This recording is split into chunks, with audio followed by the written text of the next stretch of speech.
Hello, good afternoon, I suppose. It is about 3 p.m. It is August 31st, 2025, and last week was the first week of school, first full week of school, and you can tell I read two books last week. I can't remember the last time I only read two books in a week. Even like I consider it a bad week if I read less than five, and to only read two books is insane. I also watched a movie, but let's get into it. So the first book I read last week is The False Prophet by me. So this is my new cover. I also have a couple more new covers in the haul portion, which is larger than it should be. I'm gonna talk about it a little bit later as well.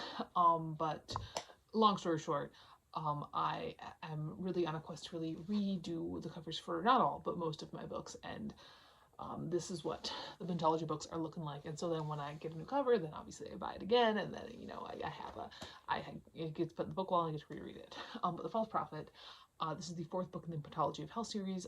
For her kid, this is for LGBT, asexual. Michael has a point of view in this book. I don't think Michael's sexuality is ever really stated, because he has no time for that nonsense. But in my head, he's always been very asexual. So because I'm the author, I can use that headcanon because the headcanon is canon. Anyway, the Pentology of Hell is a YA new adulty. It's pretty. I'd say it's upper YA, maybe fantasy paranormal horror series about a bunch of kids who end up in hell, and they end up helping this witch run his revolution to take over hell and the entire underworld. And by book four, obviously we're pretty deep into it, so I'm not going to do any more specifics than that. But just know, books 2 through 4, so 2, 3, and 4 now have the new updated covers. 1 and 5 do not yet. I believe one of the companion novel, it has a new cover coming fairly soon. I had to do a quick revision with it, so that should be coming very soon. But either way, books 1 and 5 will have new covers soon, and then you can get the whole series, and it can be pretty. I give this 5 out of 5 stars because it's my own book, and I do what I want. The other book I read this past week, I used it for Animals Exotic Pets, because the last story in here is the new Murders in the Rue Morgue, and the twist in that is the same twist as the twist in the Murders at the Rue Morgue, so we have an exotic pet there. I'm not going to say what the exact pet is because it's a little bit of a spoilery thing, but I did read The Books of Blood Volume 2 by Clive Barker. This is a reread, technically. I've always found that I enjoy Clive Barker's short stories more than I enjoy his full-length novels. I really liked The Great and Secret Show when I read it. That was my first Barker, but everything other than that I've been kind of mad on, except for his short stories. And I've read The Books of Blood before, but I was always in that big bind-up, so like I never connected which books were in which stories were in which book, until I started reading these. Like, oh yeah, I think my favorite in this collection is probably Dread. I think that one's really fun. But they're all, I mean, Hell's Event is pretty good. Jacqueline S is insane. The Skins of the Fathers, I remember being disappointed that nobody got skinned in that one, but it was pretty gnarly. And the New Murders in the Rue Morgue, which is very homage to Poe. I do think that Clive Barker short stories are his best work. I gave this 5 out of 5 stars. Even though both these are technically rereads, I do count rereads in My Hurt Kid if they're from the book wall. So the movie I watched, actually went and saw this in theaters, is The Naked Gun 2025. It's fine. I don't really have any frame of reference for this. It's like it's a sequel to a book from like a while ago, the 20th century. The OJ joke was funny. It's a comedy spy thriller situation. I don't know. But that's that. Those are the books I finished. And I'm gonna tell you, I'm not getting rid of either of them. I think I'm gonna keep this copy of Books of Blood, because I don't have it anymore. I got rid of my big floppy paper rack. I wanted to look more classic, a little more classic Barker. Like I like this cover. So for right now, I'm keeping that. I'm keeping both of these. And now the book haul portion. I have once again implemented book months. I had those before. They worked pretty well for a while. And figure if they work for a while, at least it's better than not working at all. I'm trying to not be such a freak about book buying restrictions, but I did like the book month idea because it did give me times where I was completely unhinged. And it's better to have some completely unhinged times than to always be completely unhinged. So basically what that comes down to is August was a book month. I was decided retroactively, and so I could buy as many books as I wanted. September is not a book month, so I will not be buying, and I'm deciding any books, not even my own. I know that I'm gonna try and get a bunch more covers for my books, new covers. I'm not gonna purchase them until October, and then October book month, November, December, no, January, yes, and it just extends by 1 month, and we'll see how long this can take us. But I do have a bunch of books here. I have a bunch of books coming. 'Tis the nature of a book month. So the first thing I have is I have this edition of Fahrenheit 451 by Ray Bradbury. I have read this book before. Obviously, I used to teach it when I taught high school. I read it in high school. This is my favorite of the classic dystopians. I just really connect with it on a personal level, and I do love this edition. I just wanted a prettier edition. I had the red one previously. I don't know, I like this one more, and it'll be fun to reread. And then, speaking of a post-literate society, the next book I have is the first Zodiac Academy book, The Awakening. Not saying that they're not literate in this book. I'm saying that the people who read these books might not be very literate. I have heard nothing but bad things about this. I am just curious about the trash. That's what it is. I'm so curious about trashy books, and I'm so curious about trashy TikTok books, and that's what this is. Do I have other ones? I don't think I think this is the trashiest book I have here today. I got one equal trashy, but in a different way. So yes, I did pick up The Awakening, which is the first Zodiac Academy book. So we'll see how this goes. Then I did get, I'm gonna actually move this down so it's with the ones that it came with. I don't know why I got it up front. I did pick up the same night I picked up Fahrenheit 451, and if you watched, and if last week's is up before this, the Brave New World is One Day Everyone Will Have Always Been Against This by Omar El Akkad. Which is a nonfiction book, came out fairly recently. I want to say 2023, 2024, maybe. Within the past couple of years. Oh my gosh, it came out this year. Wow. It is about, it's just nonfiction about the state of the world and the state of things, and it felt like it went along nicely with those dystopian novels I was picking up. Then I also picked up The Child Thief by Bram. I recently read Lost Gods. I really enjoyed it. I have Evil in Me in the book wall, and I wanted to pick up another one. Honestly, last night I was really looking at getting other books by Bram. I do have 3 now. I have 3. I have 2 that I haven't read. Will I likely read both of them by the time October hits? Probably not, so it's okay. But no, I do. I'm excited. This one, other than Lost Gods and Evil in Me, this one was the next most interesting. The Child Thief, this is like Peter Pan, and I don't know, I'm excited. I enjoyed The Lost Gods quite a bit. Then we have another new cover, and this is for Like Hell. So this is what Like Hell looks like now. There's the side, the back. I love it, honestly. Like Hell is one of my favorites, and I think that this cover really does it more justice than what I had previously. I'll put up a picture here maybe of what it used to look like, but no, Like Hell is a thriller. I'm going to read the back to you. It says, 13, Drew is troubled. Brendan knows this, and he also knows that Drew's troubled because his mom's boyfriend keeps beating him up.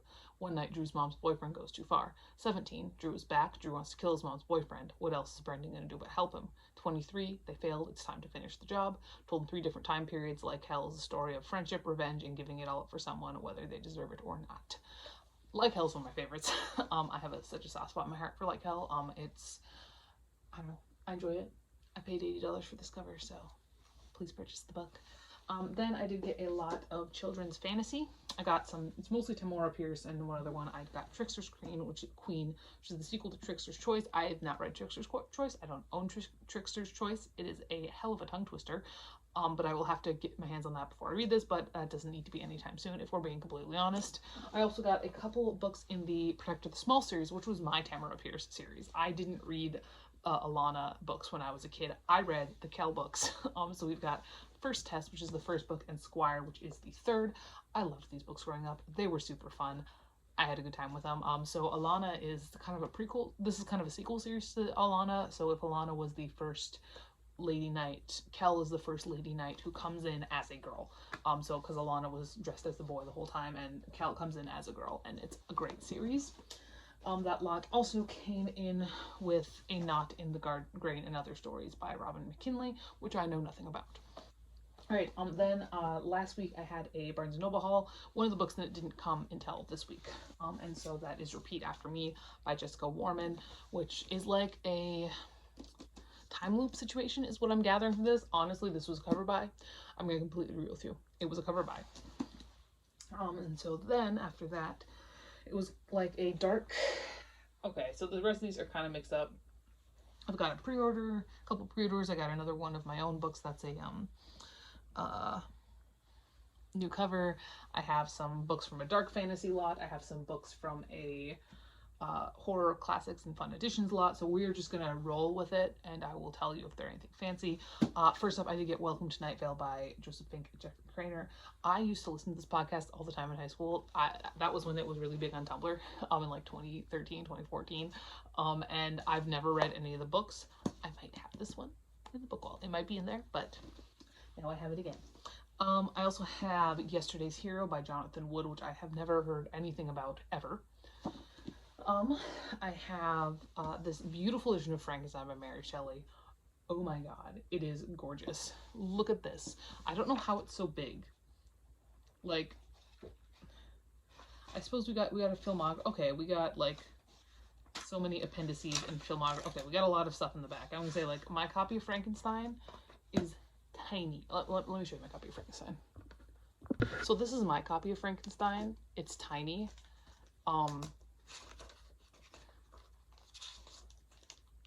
It's like, how many pages? It's like 240 pages long. This is a full 100 pages on it. Like, look at the difference in the size of these things. But this does have larger text and lots of appendices and whatever. So I guess that's that. So there's that.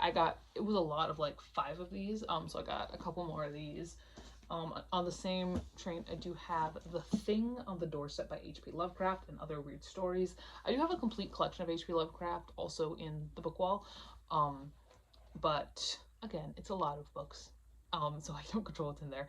But also, again, I really like these editions. I might keep my hands on them. They're the Penguin Horror editions. I think they're gorgeous. And also another Penguin. I might as well do all of them that are left here. So we have The Raven, Edgar Allan Poe Tales and Poems, The Haunting of Hill House by Shirley Jackson, which I have not read. I read We've Always Lived in the Castle. I have not read this one. And Haunted Castles, The Complete Gothic Stories by Ray Russell. So that's all of those Penguin horrors that I got. Super fun time. Again, they're gorgeous. I also picked up The Hymn to Dionysus by Natasha Pulley, which I've seen a lot of stuff about. I'm always kind of vaguely interested in all the Greek mythology stuff, and then I never like read it. Like, I pick up a bunch of it. Like, obviously I've read Song of Achilles, but that's kind of where it ends. I mean, I was kind of Greek mythology kid as a kid. I mean, obviously I read Percy Jackson and whatever.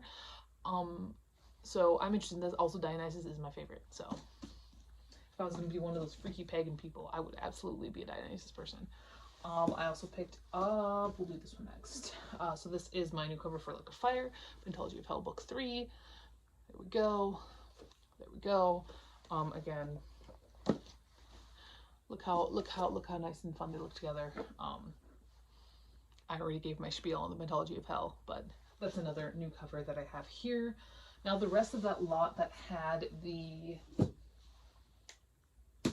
Night Vale book in it, we have The Catacombs of Terror by Stanley Donwood, which has guns, drugs, and pigs, so that sounds promising. Night Watch, book 1 in the Night Watch series by Sergei Lukyanenko. Okay, so this is translated from Russian, so that actually was useful for her kid, I'm going to say. Zombie Punks Fuck Off, edited by Sam Richard. Fun time, can't take that one to school. Invasion by Luke Reinhardt, and Frankenstein in Baghdad by Ahmed Sadawi, which, again, these are all books I haven't really heard anything about, which is kind of nice, other than that one Night Vale one. Then I had 2 pre-orders come in. The first one is, of course, a beautiful edition of Catabasis by R.F. Kuang. I got the special edition off of bookshop.org. I think it is gorgeous. I am in love. Oh my god, look at this. It's so pretty. Unfortunately, this has really ruined R.F. Kuang editions for me. Like, I have to get them all pretty now, because, like, between this and my Poppy War books, both in the special editions, I'm like, they've all got to be pretty now, and then I'm never going to let go of them because they're so pretty. Oh my god, I love it. I love it. I love it. I'm so excited. I also pre-ordered The Entanglement of Rival Wizards by Sarah Rosh. I've been really enjoying her adult romances. This is a step away from those holiday ones, but it looks like it's going to be kind of along the same, ideas. And then finally, this last one I got is, okay, So I was on eBay one night, and I went through all my regular things like YA book lot, horror book lot, English manga lot, and then I was looking up, you know what, let's go queer books. Let's see what we got here. And this book looks so ridiculous. This looked like me having and reading this book to me feels like this is like a gimmicky book, like me having If I Did It, or um Would You Die For Me, the Tex Watson book, and the first one's the O.J. Simpson book, by the way, if you were unaware. But this, I just am so curious as to what kind of bullshit this book's going to spew. And this is Growing Up Straight, What Every Thoughtful Parent Should Know About Homosexuality by Peter and Barbara Wyden, which is absolutely going to make me so mad. And I'm just like, I want to call this, uh, like morbidly curious about this book. So I have it. So that right there, that's the book haul. Again, there will be more books next week. Probably not the week after that. Only a couple stragglers, and then my next book month is October. So that is that. Hopefully next week I have read more books. It is a long weekend. It's Sunday. Don't have school again until Tuesday, Labor Day. Hell yeah. But yeah, that is everything. That is everything. I'll talk to you later, and goodbye.